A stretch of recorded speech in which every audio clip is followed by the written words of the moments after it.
About 1.4 million Canadians take part in sports shooting, and many of those athletes feel like they've come under fire by the federal government. I'm Christina Howard in Kananaskis at a range that caters to those athletes.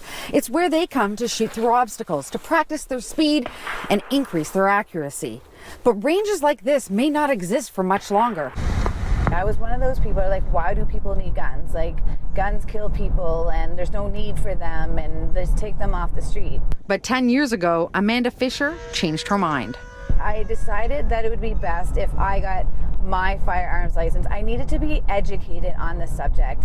I didn't have any desire to shoot. Fast forward a few years, and this champion IPSC shooter is taking us to one of her favorite ranges. I started just shooting the local, and by local I mean just Alberta, like our provincial type matches, and then I shot my first nationals in Halifax, Nova Scotia in 2016, and then I qualified for the World Championships which was held in 2022 in Thailand.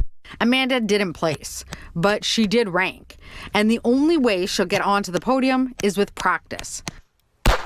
She loads and fires off, quickly switching positions, trying to hit different targets, trying to beat the clock, trying to beat her own records. Bill C-21, it has essentially put a stop to the sport. Bill C-21, passed late last year, is a handgun ban. And Bill C-21 prohibits the sale or transfer of handguns anywhere in Canada.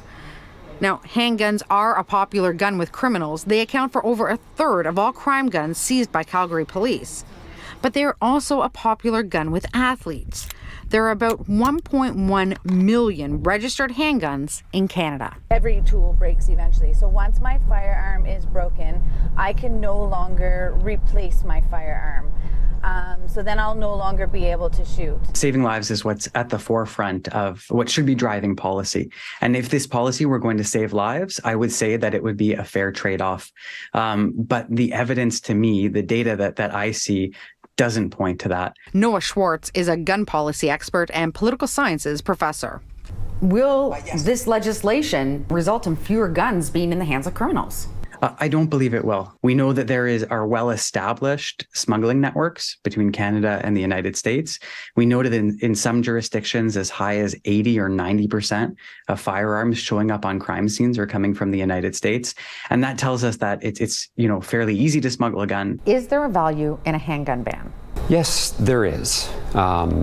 The new legislation that was passed, I believe this past December, will help law enforcement fight gun violence in Canada. How? Well, it's complicated because Bill C-21 was only passed recently, and the law enforcement community, as well as the Crown prosecutors in Canada, are still digesting it and assessing the impact on law enforcement. Do you think that a criminal is going to think twice before picking up a handgun because all of a sudden handguns are banned? No, I don't. Experts say the best way to combat gun crime is to make investments before the gun gets into the criminal's hands. I think we need sustained funding for community-based programs that divert young people from gangs and that help intervene to solve gang violence. And we've seen some of that, with $250 million federal dollars being earmarked to combat gun violence and help at-risk youth. Progress, to be sure. The Conservatives voted against Bill C-21 last year, but they have not yet made a promise to repeal the handgun ban if elected in 2025. Christina Howard, City News.